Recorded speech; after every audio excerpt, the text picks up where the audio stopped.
To service the hydraulic end of the pump, we must drain the oil and remove the head of the pump and all the diaphragms as outlined in the fluid end maintenance section. Remove the plunger from the plunger shaft as follows. First, rotate the cam until the plunger sits firmly on the face of the cylinder casting. Then, with a punch, gently tap the plunger shaft until the plunger comes free. These plungers are a friction fit and should be discarded and renewed whenever the hydraulic end is being serviced.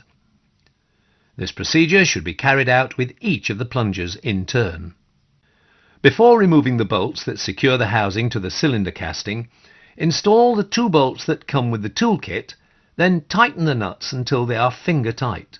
This will prevent the piston return springs forcing the cylinder casting and housing apart prematurely.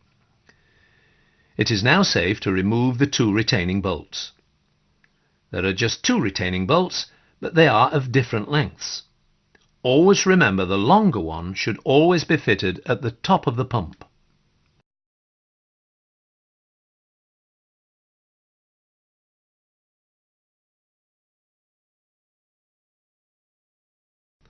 A useful tip here is to nip a pair of grips lightly onto the shaft to prevent it from pulling through the casing as the cylinder casting is removed.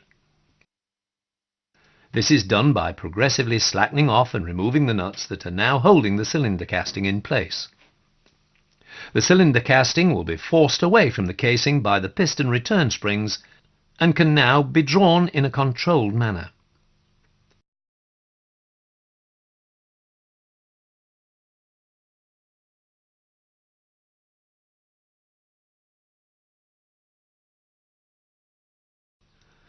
Lift off the cylinder casting and inspect the nose cone bearing. Releasing the grips will enable the cam assembly to be withdrawn easily in order to inspect the cam, its bearings, and the bearings in the rear of the housing. Always check the integrity of the oil seals around the rear housing bearing and the large O-ring that sits in a groove in the face of the housing. If the bearings are pitted or binding, or if the housing race is worn, contact Wanner Engineering. Replacing these components is a job best left to Wanner Engineers.